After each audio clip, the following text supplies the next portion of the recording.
up no mountains, we ain't giving up no tree, we ain't giving up no river that belongs to we. Not one blue sake, not one rice grain, not one garage, not a blade of grass. This land is all I know. We gonna make it somehow. We will bend like a bow and never break.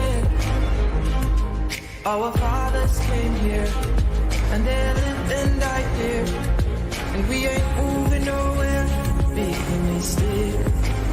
Cause we ain't giving up no mountain, we ain't giving up no tree, we ain't giving up no river that belongs to we. Not one blue sake, not one rice grain, not one garage, not a blade of grass. This land is all I know. We gonna make it somehow. We will bend like a bow and never break.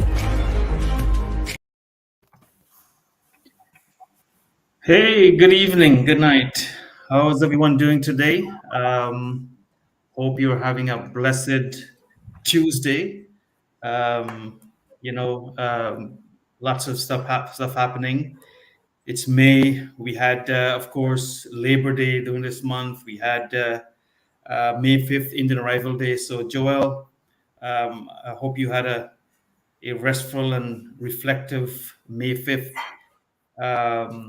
It's a very important day for everyone. It's a day when we think about all that our foreparents did to build a nation where we can all live and call home. And of course, we continue to strive for that one Guyana that our president is passionate about, right? This one Guyana where everybody and every family and every home and every community can benefit from it. So today, of course, we are talking about let's see, what are we talking about today? Gas to shore, the cost and the benefit for it. The gas to shore, I guess, like with every resource, you've got to find ways of making that resource reach the people. And I know the gas to shore project, which is basically, in a nutshell, is a pipeline that's connecting the wells. When oil is pulled, the byproduct is gas. To a large extent, some gas has to go back into the ground, but then there's a lot of residual gas that's available, um, that can either be burnt, and I understand some of that is being done, flared as they call it, or it can be capped and used for other energy. And there are technology for that around the world, where these gas can be used at that point, at the place of extraction to create energy. And of course, there is, you can build a pipeline. In our case, it's 200 plus miles of pipelines that will go from the wells into onto the shore of Guyana, and it's Guyana. It's up to Guyana, how best to use that gas. I think the Guyana government has expressed its deepest interest in bringing that gas to shore, and of course using that gas to kind of fuel a power plant that can produce electricity at much more cheaper and sustainable and reliable way than what we have right now. I think right now we are fussing up with about 100 megawatt throughout Guyana using diesel, and there's ins and outs, and there's blackouts, and there's you know uh, supply issues and so on. And of course, you've got it's an old grid, right? And it's old machinery that's being used to generate this electricity. So with a power plant being there that could generate electricity reliably and more efficiently, you're looking at a game changer. Guyana needs a lot of, lack of a better word, pipelines into making this economy better. You know, gas is one. Power is another one. Our skill level in Guyana to utilize these things at a much more efficient way, are all different pipelines that the economy needs to kind of really stay on track, on track to be that economy that we all want it to be. And I think we're there, but we just got to make sure that we are utilizing all the tools that's available. Oil and gas, sorry, the gas to shore will, I mean, from based on my reading and my understanding, it's something that we should not leave on the table. We've got to use all the resources that's available to take Guyana where it needs to go. And I know JB, you've done a lot of work in these areas. You study these things every day. You write about them, and you even debate about them. um, Now that you're talking about debate, there's so many debates. People are talking about debates now. On things that have been proven as as known. Proven and validated by the whole world, right? By the whole world. We want to debate about it now, So, but yes, I think the gas to shore is something that you have tremendous amount of experience in, based on your writing and so on.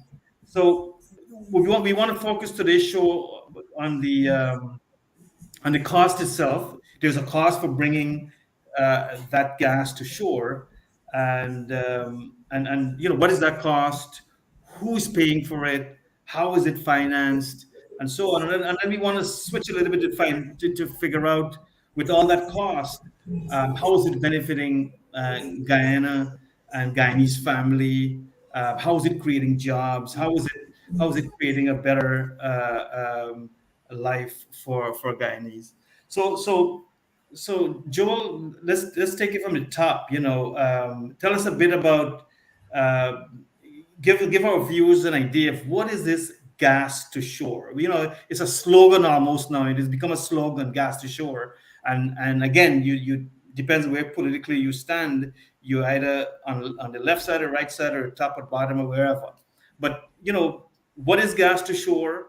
And then we can talk about what does this cost, and we definitely can move into what benefit it brings to Guyana at the macro level in terms of the economy and the society, and at the micro level, the family and the individuals, the kind of benefit it brings. Right. Thank you. Thank you, Salim, and good evening, viewers.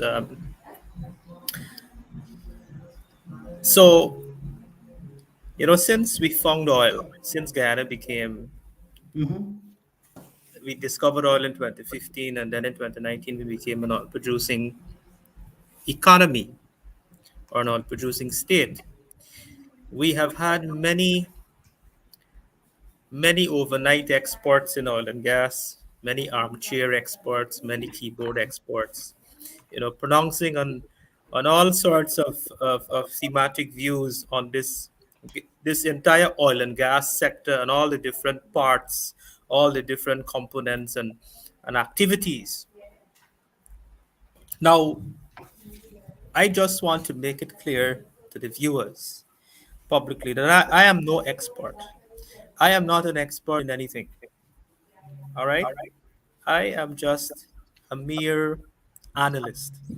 I pride myself by describing myself as a trained financial analyst. So, what I do essentially, what I'm good at, is to research, look at numbers, crunch numbers, analyze numbers, interpret numbers. All right? That is what I'm good at. That's what I'm trained in. There are several things that I want to use this opportunity tonight, Salim. While you were absent last week, by the way, viewers, Salim was not you. You would have noticed that I was alone on the program last week, and that is because Salim had a death in his family, correct? So publicly, Salim, let me extend my Thank condolences to you. your family, and trust that um, you've recovered well. Thank So you. last week, without you, Salim, I started for the first topic on introducing the oil and gas discussion, where I dedicate most of that. I don't know if you had a chance to review it, but most of the discussion was on the production sharing agreement and a brief historic context pre 1999, from the time when oil exploration began, what happened, the background context of that 1999, and then to where we are today. And I particularly responded or commented. There is a narrative by many persons, many observers, that the government of the day promised to renegotiate the oil and gas contract, and they have not honored that promise. Now, if one were to, the government manifesto is a public document. If you go, any one of you looking at this program right now, you go onto the internet and you type PPP manifesto 2020-2025.pdf, you'll be able to locate that manifesto, and you will be able to see verbatim what was written in that manifesto with respect to the uh, renegotiation of the oil and gas contract. Now, while including me as an analyst would have heavily criticized the contract at the time when it was released back in 2017, 2018, and the then opposition, now government, the shortcomings therein, there, it is not the worst contract in the world. Mhm. And you have to put it into a framework, a contextual framework of many global um, developments, climate change policies, the impact of climate change policies on the global energy market, and those sort of things. And in hindsight, looking at some of the shortcomings in the production sharing agreement, like for example, a popular one with the lack of ring fencing. Lack of ring fencing would have been a bad thing for Guyana if out of 31 wells, we had 20 dry wells. Then that would have placed us in a bad position. Mhm. But out of 31 wells, we have not more than 3 dry wells. And so the impact on the bottom line is not very significant. So that is a very uh, fortunate development, or a fortunate outcome for Guyana in actuality. So thus far, what they promised to the manifesto is there were two options: contract renegotiation or better contract administration. And what I have said to the viewers last week, I'm just summarizing for context, because this week's session is a continuation of last week, is that what the government has opted for is better contract administration. And by better contract administration, it means the objective of being able to have better administration of the contract is to get more value, notwithstanding, with the same terms and conditions of the existing framework. And so, since um, assuming office in 2020, the new license that were issued had improved terms and conditions with respect to insurance and flaring, and those sort of things. And those are public documents. Um, then the financing cost.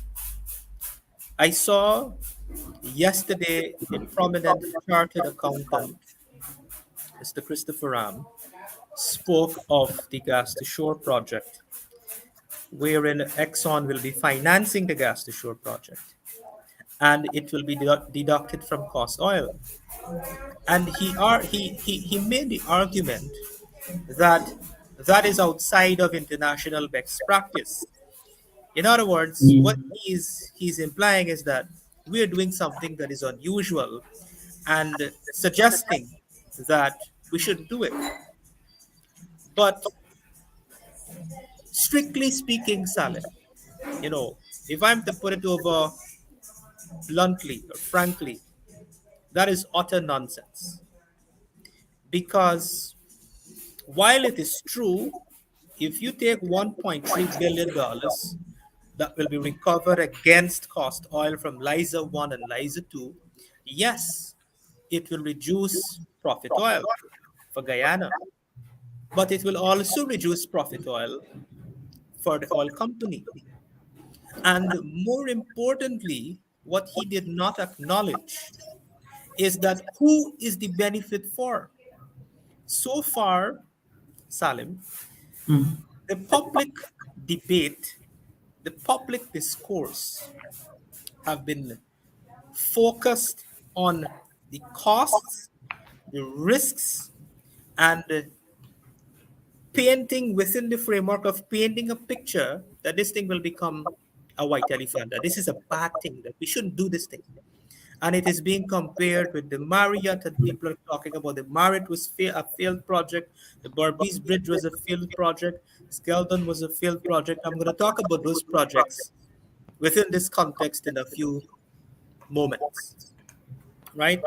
I want to make the point that that 1.3 billion to finance the pipeline infrastructure, while it is being deducted from cost oil against LISA 1 and LISA 2, it is for the direct and indirect benefit for the people of Guyana, for the country at large. And that is fantastic. And that is a remarkable example of better contract, getting more value nonetheless from using the existing lopsided contract terms and conditions, still being able to get more. That is world class. That is true. And I think while renegotiation sounds kind of sexy and makes a nice headline, I think it's bad for a country like Guyana in the sense that we're looking for investors. We're looking to create that friendly environment, that Precisely. that government Precisely. open arms sort of thing. So going that route could have been would lead to other problem. But I think given what we have, and like you said, making more efficient decisions That in what is we have makes a big difference. Yes. that is the precise point I made last week, where outside of all the best contracts and the best fiscal term and renegotiation and all of this, we've got to focus the conversation more on what is in it, what is the benefit, and how we're going to utilize what we're going to get, right? And more importantly, why the government, I am saying that they have done the right thing politically. They have done the politically wise thing for the country from an investor standpoint to not renegotiate the contract because of the signal you're sending to investors. And excuse me, and I can tell you this from where I sit, Salim. I deal with investors every single day. I deal with investors from the diaspora, foreign investors. Every single day, I interact with investors from all walks of life, locally, internationally, regionally. And one of the most important risks they are concerned about with respect to Exactly. investing in a country like Guyana is political risk. Absolutely. Political risk. That's There are the all first sorts of question they risks that always ask. businesses have to That's the navigate, first. investors have to navigate from investment risk, financing risk, interest rate risk, market risk, all these sort of things. The number one risk is political risk. And why political risk? Imagine government, the cycle of government, the political cycle is every 5 years. Investors, companies, big companies investing hundreds of millions of dollars, billions of dollars, go beyond a 5 year cycle. Case in point, ExxonMobil, their investment program for Guyana is for the next 30 years, they have a strategic plan. The size of their investment is six for Guyana. Their budget is 60 billion US over the next 30 years. 60 billion US thereabout, right? Now, when you're going to change a contract that is going to significantly affect the economic, have a significant economic impact or affect the economics of the project, Over $60 billion you're forecast. Yeah. sending, you're not just making Exxon board of directors and shareholders upset, right? Because they're the ones who invested their money up front in the first place. But you're sending the wrong signal to the future oil blocks. Nobody will come. Whether we go for the national oil company, we will not get a strategic investor. Whether we put the blocks to auction, nobody will come. They will go to a country that they feel the political risk is much lower, right? And that is what people need to understand is the political risk. And so the government has done the right thing, and they have been shrewd enough to, through better contract administration, to extract more value for the people of Guyana, for Guyana, um, from the oil company. The gas to shore project is one. We will talk about the benefits later on in the last half of the programs. You'll see how that is uh, benefit in a major way in all the different dimensions. The local content legislation is another big one, right? Where, preference to maximize the value for Guyanese professionals, Guyanese employees, Guyanese businesses, right? So that's the first thing. Now, there is, and we all know this, there is a prominent newspaper publisher who, on a daily basis, in the print media and his virtual radio program, peddles a lot of information, which most of it are, if not all of it, are misinformation or misleading. For example, coming to the cost. Now, this could either be deliberate or unintentional, out of pure ignorance. Whatever it is, or whether there is an agenda, I don't know. But let me use an example and why tonight's discussion is so important. There was an article carried in that in a certain newspaper comparing the cost per mile for our gas pipeline will cost with that of the longest gas to shore pipeline built in Norway. Now that article was published sometime last year, but it is still being used as a reference point, comparing, and the comparison is this. This is a longer the gas pipeline in Norway was a longer pipeline. It was wider in diameter. The width of the diameter for Yeah. the one Two our times. pipeline is 12 inches, and I Yeah. believe that one is 24 inches, 44, I right? believe. Yeah. 24 or 30 inches, and it's longer, and it cost uh, two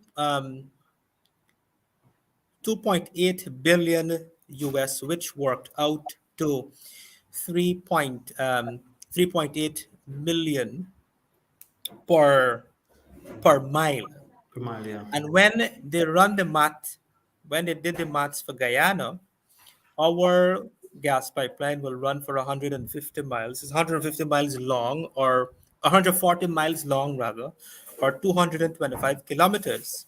It works out to about 6 million per kilometer, per mile. But what the journalist did not report, now when you read the article, is well researched, but there were some important facts with respect to that pipeline that were omitted completely. And that was not considered in the analysis, in the comparative analysis. Two things. One, they talk about the size, the length, and all these technical engineering information was presented to give the impression how this is supposed to cost more, but it actually costs less. But that was not true, right? Because what they did not report is that that pipeline was built almost 2 decades ago, 19 years ago, right? Mhm. I had to go and do research to find out all the facts about it, and that was not reported. So the pipeline that they compare, a pipeline that is not even built yet, this we're in 2022 and the pipeline is not built yet. It was the cost was compared to a pipeline that was built in Norway 2 decades ago. Now, while I'm inclined to be easy on the journalist, in that the journalists or all journalists in Guyana are not necessarily trained in finance And that's another debate too. or, Who's a or, right, or journalist, have right? any accounting and finance knowledge.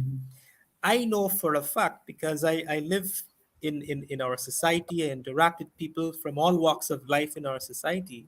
And the layman, the guy who's selling coconut on coconut water on the street, or the guy who's selling the hot dog on the street, he knows, those people in the market vendors know that $1,000 1 year ago does not have the same value a year Yep. from now.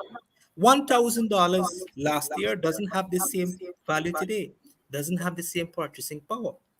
And that is, in finance, we call it the time value factor for money, where inflation erodes the value for money, erodes the purchasing power for money.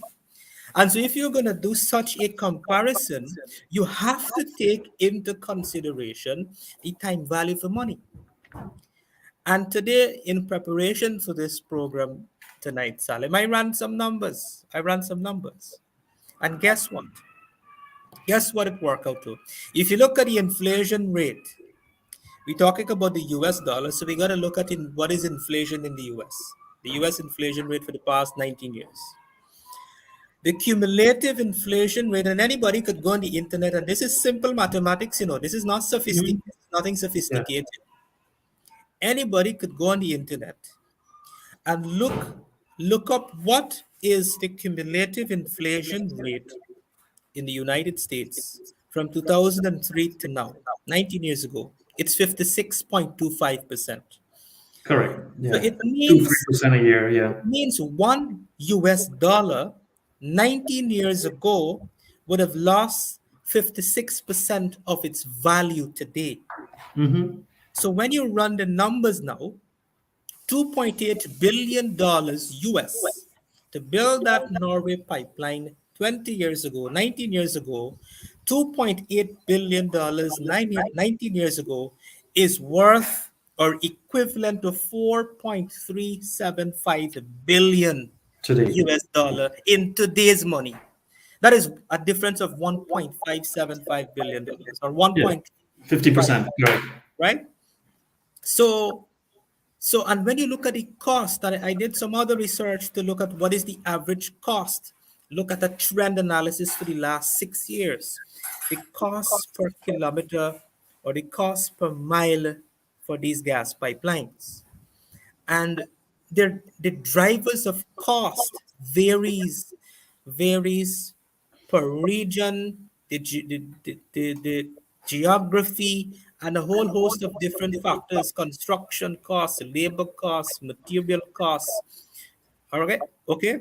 And so, over the past 6 years, the average cost per kilometer is 5.25 million, right? If you look at the rate of increase over the past 6 years, is about 18%. At that rate of increase, right, the cost per kilometer today would be $10 billion per kilometer. Hmm. So what is the cost of our pipeline? What does it work out to? It works out to, let me see, it works out to million $9 million per mile, or 5.78 billion Kilometer. dollars US per kilometer. Now that is in line with the average cost per kilometer and per mile globally, in line with the trend analysis, with the rate of increase.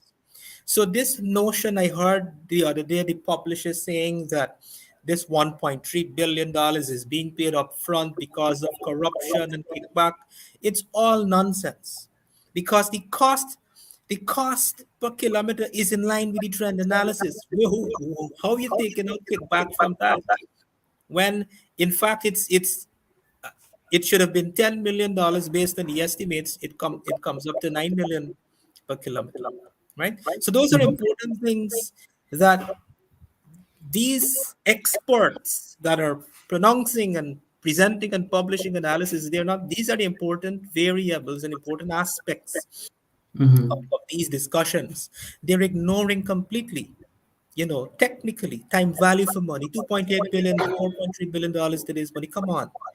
But you I know mean, that's it's unfortunate, you know. I mean, it's Press Freedom Day and everything else last week, but I think better you know analysis, better background, discussion needs to be done in editor room.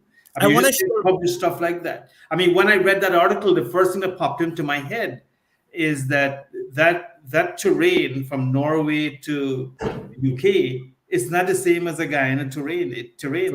It's quite different. In fact, when you looked at it, they had to import billions and billions of tons of rock just to stabilize these things. So uh, I think yes, the cost was higher.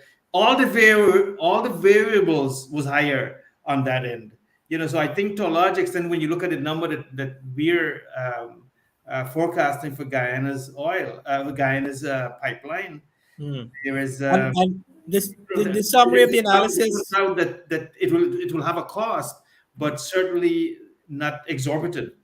The summary of that comparative analysis with a time value factor works out to the cost for our to build our pipeline today, compared to the time value, when you adjust for time value 19 years ago, our cost is not exorbitant. It is not Exactly, that's what I'm exorbitant in trying to any say. way. It'll be less than a billion then. And another way to put it over is, if Norway had to, if that pipeline was being built today in Today. 2022, it would have cost $4.4 billion versus $2.8 billion 19 years ago. And that's understandable with with inflation over the 90 years, right? I want to give another example where, in another forum, I would have shared a panel with this prominent chartered accountant, who is my senior, by the way, who's my senior, Mr. Ram. And, we were asked, you know, I see the debate on this insurance thing has died down. But up to about a month ago, this insurance debate and this notion of unlimited insurance was a very live and heated narrative, consistent narrative. And for some reason, that part of this panel discussion was not aired, or wasn't. I don't know why, but I'm going to share what happened, how the discussion went down.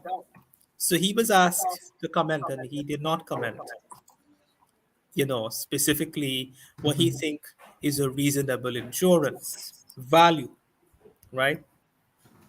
And against the backdrop of should we have unlimited insurance? Now, my response, or my contribution on the panel, was this: if you want to insure your car, nobody gets unlimited insurance with a car. Nobody gets unlimited medical insurance. Nobody gets unlimited fire insurance for their property in a building. You expect to get unlimited insurance for oil spill? right? And so did this my contention was none of us on the panel, including me, I'm not an insurance expert or specialist. But what I do know, I understand risks. And insurance companies, insurance professionals have Manage to risks. assess the risks Mhm. associated with the oil spill. And they have to price that risk. And so what you want is adequate insurance coverage, right? But more importantly, what we need to focus on is what are the mitigation strategies because nobody wants an oil spill. The oil company doesn't want it, we don't want it, nobody wants it. But it is a risk, we can't run from it. But are we going to put all our energy and focus on the insurance when we know there is no such thing as unlimited insurance? Or are we going to focus our energy equally? What are the mitigation risks? What are the prevention risks? What are the systems in place? What is our response time, oil spill response and training and capacity and those sort of stuff?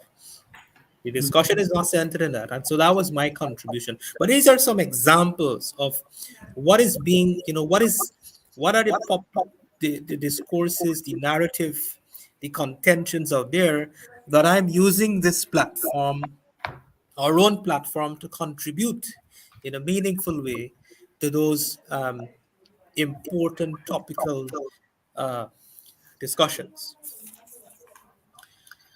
Now, So coming back to the cost, because I want to, we got like 20 minutes more. I want to switch to, to what benefit does this gas to shore bring to Guyanese society and family and so on. Coming back to the cost as a summary, what is the cost for this pipeline? And of course, we must clarify to viewers that this has nothing to do with the power plant.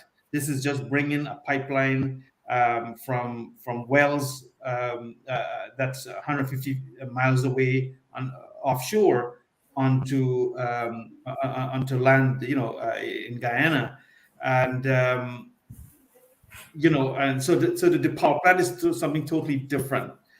So, what is the cost of the pipeline for Guyanese, and how is that financed, and how is that being factored in to current contractual agreements?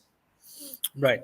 So thank you for bringing that up because for clarity for the viewership, this discussion and the analysis thus far is based on public information, what we know publicly Correct. with respect to the status of the gas station. And if I'm to summarize the status, the summary is the gas to shore negotiations and finalization is still a work in progress. One would see there is a call that there is no feasibility study done and all these sort of thing, but they're not saying that this, because of the scale of this project, it's the first of its kind. It's the first time we having gas to shore. It's highly technical, and so there's a lot of technical work that has to go in, which is still being Hmm. undertaken. So there are a number of other cost elements that have not been taken into consideration. The $1.3 billion, as I understand it, is is only the cost for the pipeline infrastructure. Correct. The and that will be financed by ExxonMobil and will be coming out of cost oil.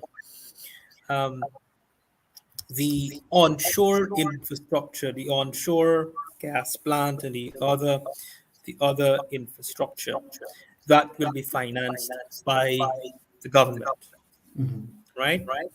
Now, I believe I explained this earlier, but for clarity, I want to explain this again.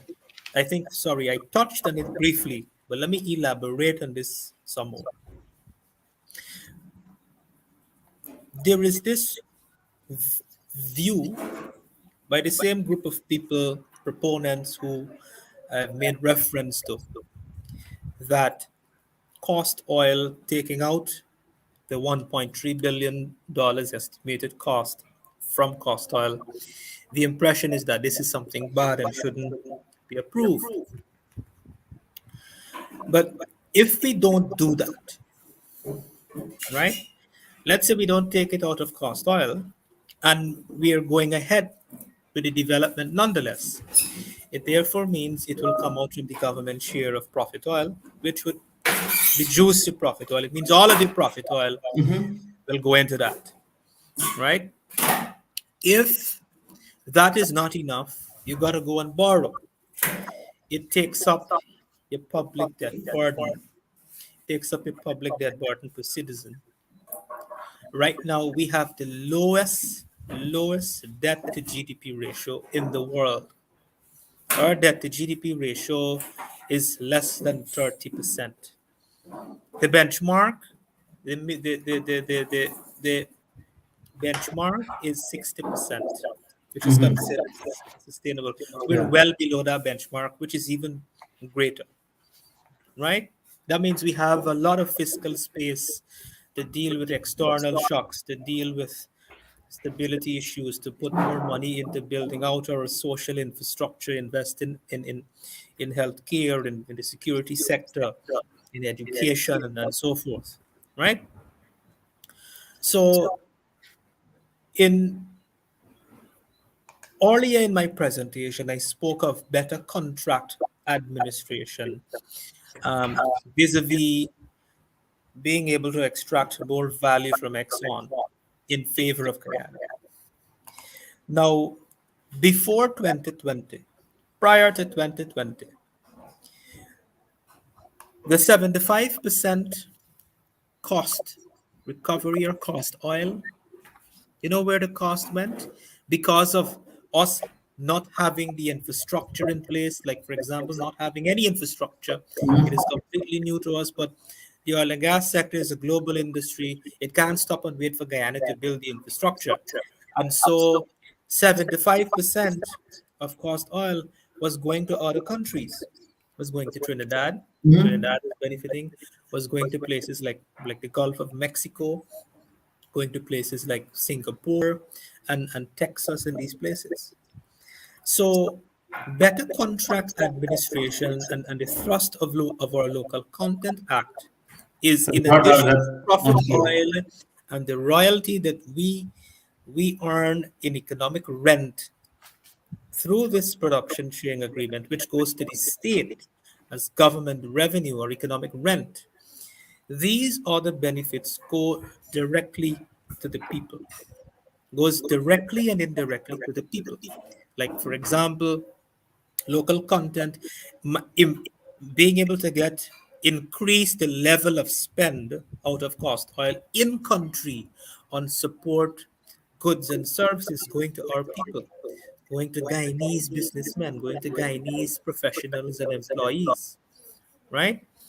The same is the case with the gas to shore pipeline. 1.3 billion to build this massive infrastructure, which will have this huge benefit. Why not? Why not? Are you going to deprive a country and its people? And in a nutshell, this is not the first gas to shore project of this nature, and we have seen what is the benefit in right next door in Trinidad and Tobago. Trinidad and Tobago energy sector is driven by natural gas, and their cost per kilowatt is somewhere around 5 US cents or less. Whereas in Guyana, we're paying about 30 cents. 30 cents. And look at where Trinidad is. Trinidad is 5 times richer than us, right? As a result of that, not because of the oil resources, but as a result of cheaper energy, a more competitive manufacturing sector, more attractive for investments and industrial type investment, manufacturing, the manufacturing sector. Are we going to deprive ourselves of that? No.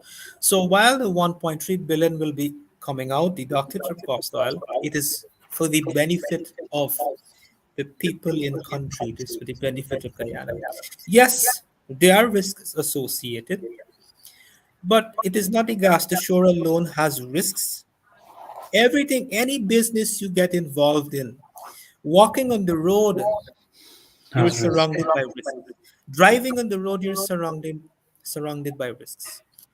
Running, having a cake shop business, you have risks. A small shop, a variety store, you have risks. Whether it's a small enterprise, a medium scale enterprise, a large enterprise, there will always be risks. What is important? How do we mitigate and minimize those risks? And so I would like to see the conversation centered around not dwelling on the risks and what happens if this risk happen and this is a white elephant, but how could we advance this project in a sustainable manner and at the same time being cognizant of all the risks, reduce, mitigate, and minimize the risks associated with the project, right? And Now, that's where that trust and better partnership between contractor and government is key, because you start that gripe relationship with your contractor, and he'll be busy worrying about the relationship rather than worrying about doing the right thing and ensuring safety and safeguarding against spills and those kind of things, right? Because ultimately, Guyana is not handling the oil; it is Exxon who's handling the oil, right? And if there's any spill, it will be Exxon. But again, that relate that coming back to what you're talking about in terms of mitigating the risk. A big part of it is, how trustworthy is your partnership, you know and that is where I yeah. think we must give kudos to the current administration for taking a contract that was, somewhat lopsided, and making it, repurposing it to suit Guyana's best interest. Now I see a beautiful question posed, and this is a beautiful way for me to now talk about the cost benefit analysis by responding to this question, where the viewer wrote, after 20 years, the pipeline becomes a water elephant. Why pay 1.5 billion US for that? Now, I love that question. Now, let me put that into context. If you know, there was a time when I spent 3.5 years working in Region 1, Port Kaituma, when I used to work at GBTI, my banking career. And that region was predominantly a gold mining region driven by gold mining activities. And so everything's super expensive. It's like living in another in a different country. The cost of living there was was was 10 times the cost of living in the city, because everybody there making money, whether they're a goal or not, because of all the goal is driving anything.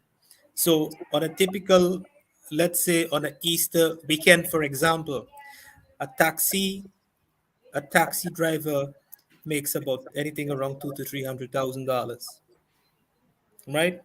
No taxi driver in the city makes that amount of money, not even in a month, right? And I have seen for the time that I was there, people from all parts of the country, Berbice, Essequibo, West Bank, my village, Georgetown, they've left, they went there because of the gold rush. Many of them bought cars. Many of them bought cars to work, hire car to work transportation. And when you walk the street, you see many cars, good cars, left, abandoned and left there. Why? Because they spend whether 1.5 million or $2 million to invest in the car, or the van, or whether it's a pickup. They work it, they make back two times the money within 2 years, they dispose of it. It's the same thing with regards to shore. Let's assume that this commentate this viewer is correct, wherein indeed after 20 years this thing has no purpose. Are we the invest what guides the investment decision? What will It's be the returns. return on the It's return. investment within 20 Exactly. years? And if we are not going to make back the return on investment within 20 years, then it doesn't make any sense to Yeah. go forth with it. Yeah. So the investment decision has to be driven by the return. And because this is a national project, not just a private sector project, it has implications for the overall Mhm. macroeconomy. Yeah. So we got to look at not just the financial returns and the financial viability, but the economic viability, the economic impact for the Mhm. people. Now, you know what you could do in 20 years if you save uh, $10 million, $20 million, how you could transform your life. So Yeah. Or let's a company know. or a company that's moving from 40 cents per kilowatt Now, hour to I don't know if 5 I could cents. share. I don't know if I could I, share my w- screen at I this want to point. add this also, and coming back to this question about the white elephant. I mean, there's tons of infrastructure work around the world that was built for a specific purpose. In New York City, for example, all around Manhattan, there were piers that was built for shipping and all kind of fishing and all that stuff. Now, there's no need for those things. Those that infrastructure, what we might call white elephant, have become malls and parks and recreational facilities and a whole host of other very useful projects. So I think after, like you said, after a period of time when you've gotten back your return on investment, it's about what do you do with that asset? How do you repurpose that asset to make it something useful Right. for the community and for So its people? And people are doing it around the world. Look at Olympics. Olympics, they build an entire city, but the city doesn't just implode after the Olympics. The countries, they use it, whether it's to expand housing or to expand sports or whatever it is. It's meant to do carry on because it has use. yeah. Now, are you seeing my screen, Salim? Yes, yes, Good. you. Now, this I whipped this up quickly this afternoon just for the purpose of this discussion, right? Now, this is a typical cost. This is a conservative cost benefit analysis. Now, we've established that there are a number of cost elements that are not yet determined. So, we're only using the cost for the pipeline, the $1.3 billion figure, right? Now, let's assume when this becomes operational, we're just assuming that the operating costs would Mhm. be 58 million US a year, right? So let's say the total cost at this time that we could safely use estimated costs and assumption is 1.35 billion US. Now, what are the benefits? And if we're to quantify those benefits, number one, savings in fuel import bill. And this is a conservative 25%. Now, when I look at our most recent import bill figure just now, it's about 600 and it's about 600 million US.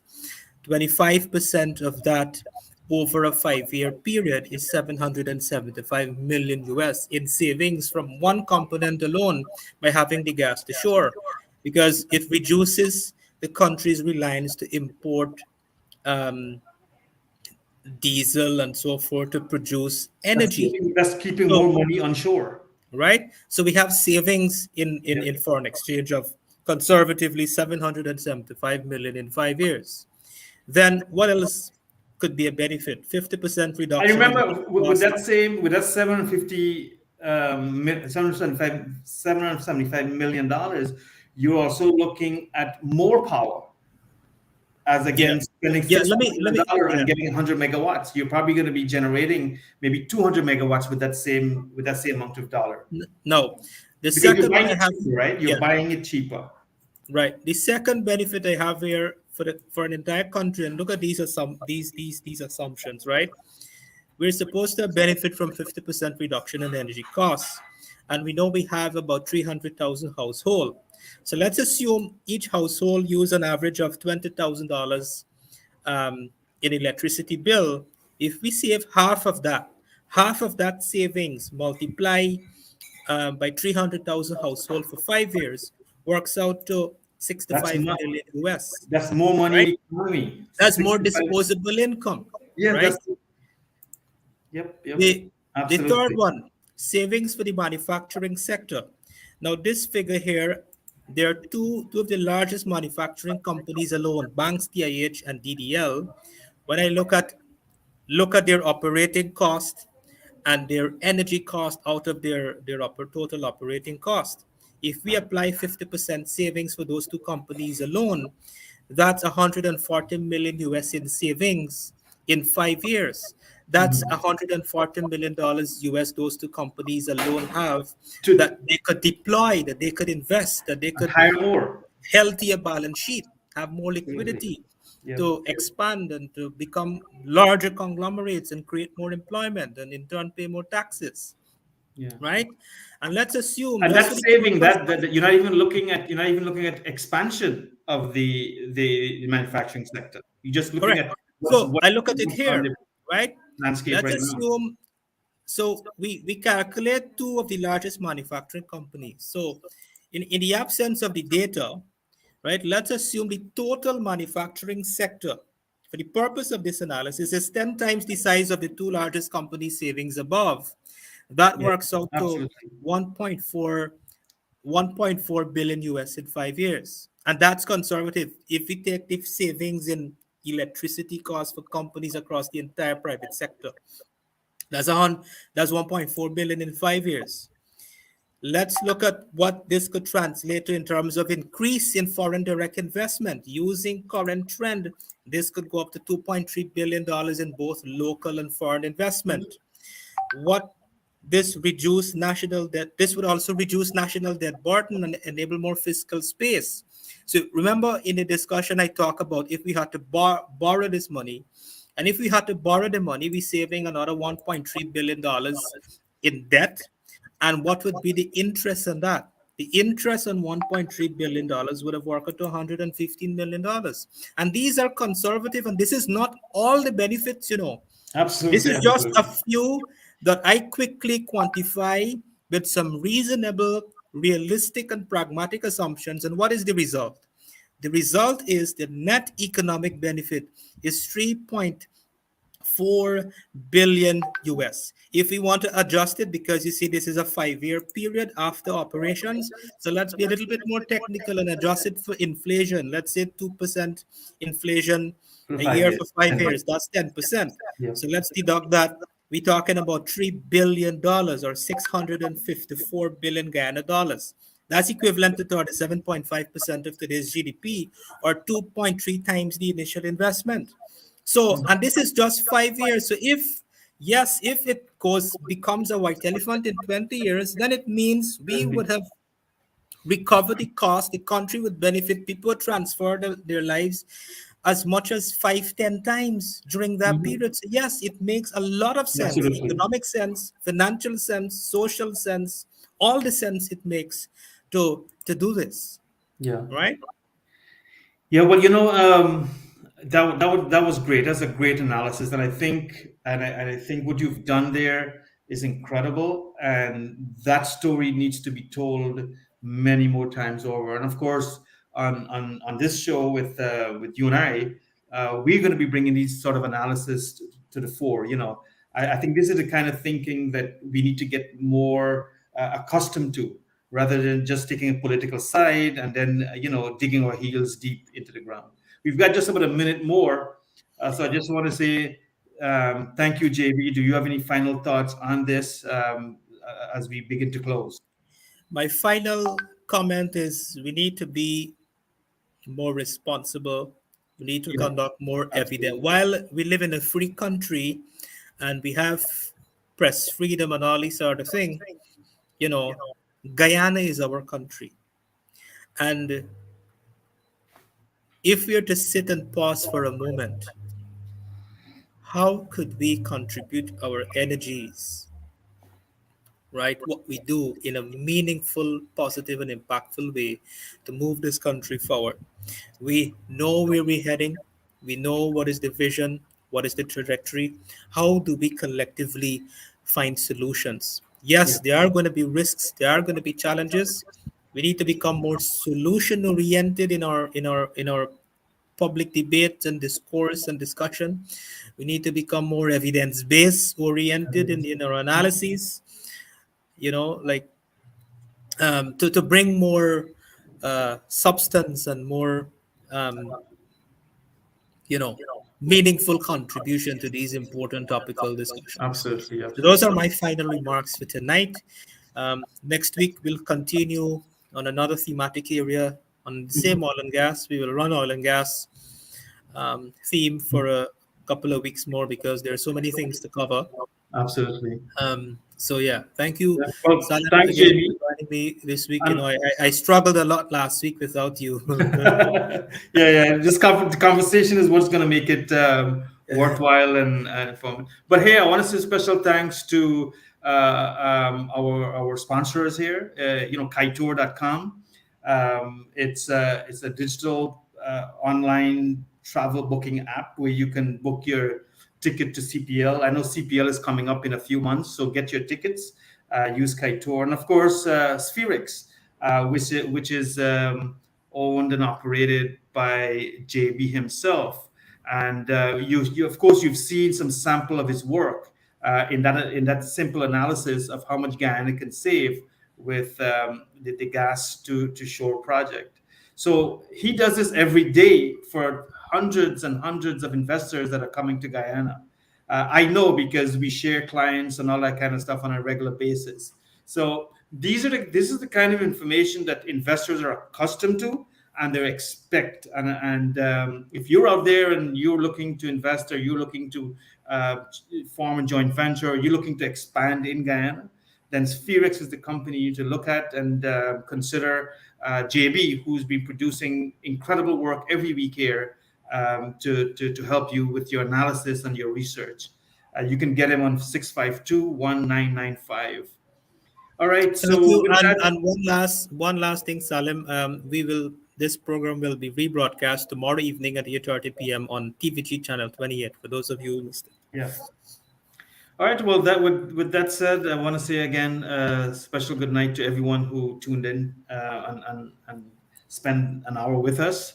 And we look forward to bringing you more discussion on issues that help Guyana's development, help Guyana economy, and of course, kind of ensure that we can bring clarity to some of the issues that are clouding up the Guyanese thinking process because of politics. Let's keep politics out of it and let's remain